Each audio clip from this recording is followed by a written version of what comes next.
In this, لِمَنْ شَاءَ مِنْكُمْ أَنْ يَسْتَقِيمُ وَمَا تَشَاءُونَ إِلَّا يَشَاءَ اللَّهُ. Whose effort, whose intention was mentioned first? Ours.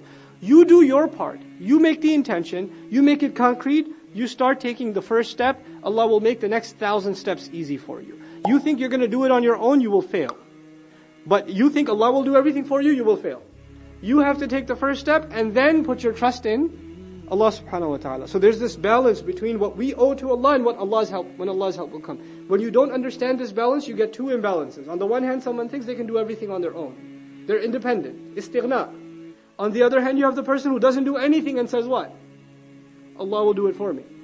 Whenever Allah wants, I'll become good. You know, Allah wanted it for you, so it happened. He didn't want it for me, so it didn't happen. No. You didn't want it, so Allah didn't want it for you. وَمَا تَشَاءُونَ إِلَّا أَن يَشَاءَ اللَّهُ رَبُّ الْعَالَمِينَ. The Lord, the Rabb of all of the worlds. And this word in the end, the word rububiyyah in the Quran is associated constantly with hidayah, with guidance.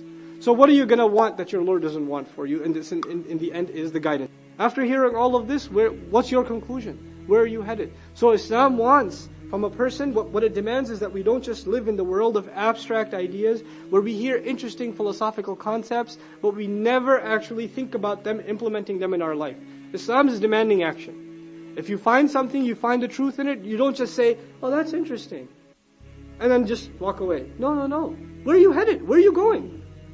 This is something that's supposed to demand a change from you. So it necessarily calls people from thought to action. There's that other balance. We talked about divine will and human effort. The other balance is between thought and action. What you do when you have the revelation sent to you, do you respond to it or not? Do you lie against it or not? Do you send forward your iman?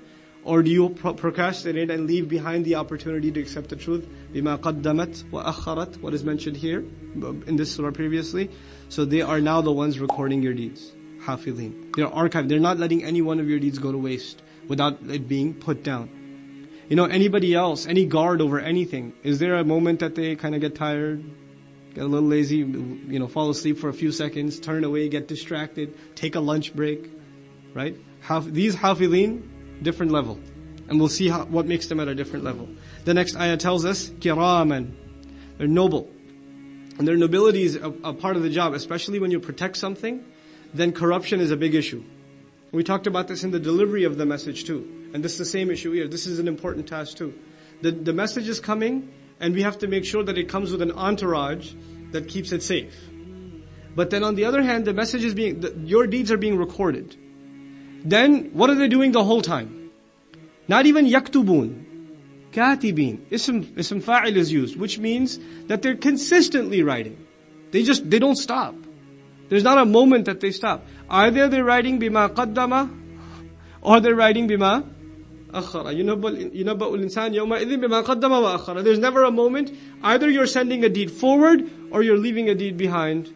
And they're constantly writing. Constantly. And the good deeds you're sending forward, the bad deeds you're sending forward. They're constantly busy. Kiraman katibin.